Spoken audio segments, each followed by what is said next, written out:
Donny Fandango. We've heard from 30 Seconds to Mars. Now we are joined by our very good friends in the duo that is 21 Pilots. How are you guys? Doing well. How are you? Great. Very good. Happy holidays. And I got to tell you this, okay? Before we get started in my prepared questions, I was looking around on the intranets before I came here.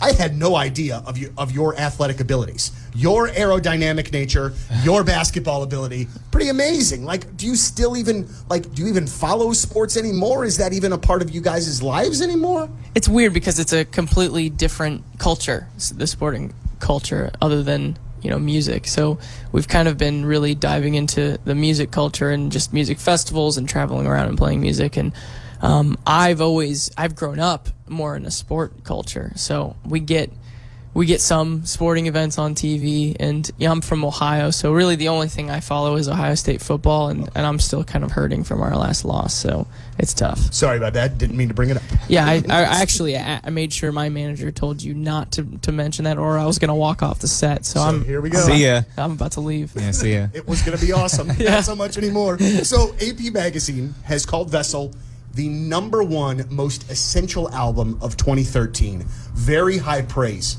What do you think about that when you get such positive reaction? And not only positive reaction, but when they say this was one of the best albums, if not the best album of the year. Well, I'd have to agree with them. No. First and foremost. I agree. No. I think that's. I mean, we saw that. Josh and I saw that. We're just blown away by that. Because these songs that we made and wrote, we didn't know who was going to hear them. There was no. There was a very small following, very small awareness of the whole project, honestly, when we released it. And in order for that little album to kind of get that much attention and a nod from someone as relevant and cool as AP is a very cool thing for us. So very nice. And what's cool is I think like when you've kind of written and recorded these songs, you're so close to it. And it's a very vulnerable thing, and seeing it be recognized by a lot of people, and not only that, but kind of influential people. We grew up reading AP Magazine and things like that, so it's a super cool thing to see that, and it's kind of this reinforcement that what we made is good. And we've thought that since the beginning, but It's cool to have the reinforcement. One of the things I failed to ask you the last time that I had you in studio, and maybe this is something that is very well known amongst 21 Pilots fans, but the mask concept. I read that just by chance you had found a skeleton mask before one of your first shows. Is that what you were looking for? Like, how did that all come to fruition, and then how does it still kind of stay in the mix now? Well, in no way do we. People have done masks since music started. There's the whole idea of trying to take away your own identity on stage.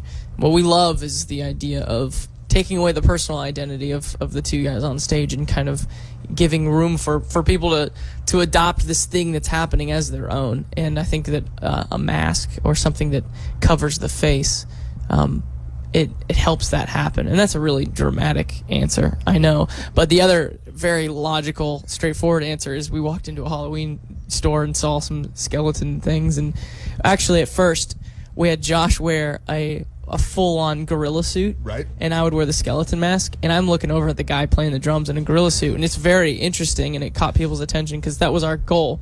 We were traveling around playing in front of people who had no idea who we were. We were just playing in bars, trying to get the guys at the bar watching the football game to turn around and watch us. So we thought we had to do something. Which didn't always happen. No, sometimes they would even watch the football game over the gorilla drumming. But I'm looking over there, and this poor guy's like almost passing out every night. And I'm just like, dude, maybe we shouldn't put that giant rug on you every night. Scale this back a little bit. I had to bite down on the mouth part of it so that the mask would stay on my head. Yeah. It was bad. So then we're just like, why don't you wear a skeleton too? Because I'm fine over here in this very thin skeleton. We were just talking about that the other day, and that kind of revelation, why didn't we just do that from the beginning? Why did we not realize that was an option to both use the skin? Well, hindsight always 20/20. Yeah, exactly. So the last time you guys were here, and I don't know the best way to ask this, so I'm just going to shoot. All right, the last time you guys were here, you sold this bad boy out. Now tonight, you're opening the show. I know you don't really go about how you do your show differently, but is there any sort of extra added motivation, like we are going to tear this place apart before 30 Seconds to Mars even touches the stage? Like, is there any of that kind of thought process, or you just, it's a show, we're going to knock it out, that's it? And it can be a politically correct answer or not. I'll let you have that one.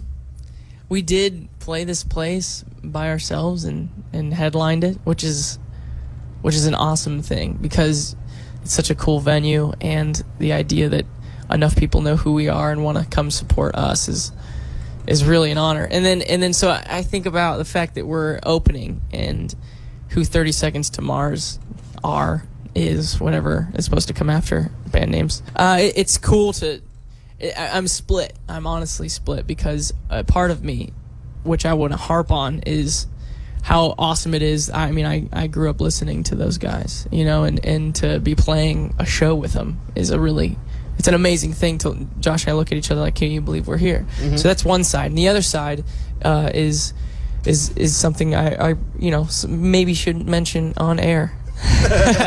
So yeah, there is a bit of competitive side to what we do. Natural. I mean, absolutely naturally. So I looked ahead. You guys got a couple months. You got Australia. You've got Europe coming up. What is after that? What do you guys have planned for 2014? Well, after that, I mean, first of all, it's crazy to be going overseas, and it's crazy to be playing shows in kind of like a more than 2 days in a row. So it's been a cool year in that sense. But so we're going overseas, and then we come back, and then we're starting to, book up our calendar even more as far as shows and stuff. So I think throughout this, even the summer is starting to get pretty booked up with our own stuff, kind of like another headline type thing. Okay. And that'll be a mixture of kind of like college stuff and other venues, and then I guess we don't really know exactly what the end of the year looks like. That's kind of what's tough about what's been going on for us, is that everything's happening relatively quick to a lot of schedules out there, and so we don't really have a long reach of what's happening. We know kind of through May, and then after that it's like, well, if this works, then this is going to happen. If this works, then. But I do know that we're taking out specific time to write, to create music for the future, and when another album would be dropping is not something we know yet, but we're just really excited about some of the new stuff we're working on. So I can't wait to hear it either. And I got to tell you what, your band and seeing how your band has progressed, just from my point of view over the course of the last year, has been a really fun thing to see. From you guys opening up for fun, at the Peabody, to headlining here, to now I mean, it's just really been nice to see. And then not to mention the success that Holding On to You's had, and now that House of Gold is having. So I think great things are going to continue for you guys, and they should. And just selfishly, I can't wait to hear what's next. Vessel was so good. You know what I mean? I can't wait to see what you guys have up your sleeves. We'll definitely keep you in the loop, because you're definitely one of our favorite guys. Well, thank you, man. In this whole industry thing. So I appreciate it, and hopefully that will continue. I will make sure to not ask about Ohio State Buckeye football or anything there related thereafter. We could edit that out. Great. Ladies and gentlemen, we will see them tonight. Opening for 30 Seconds to Mars. It'll be great. I thought that this wasn't going to be a big deal. No, it's not. I'm filling in the plug. I'm helping you plug us. It's great. Let's do this. It's 21 Pilots. We are backstage at the Pageant. HoHo Show number 3, 105.7 The Point, everything alternative.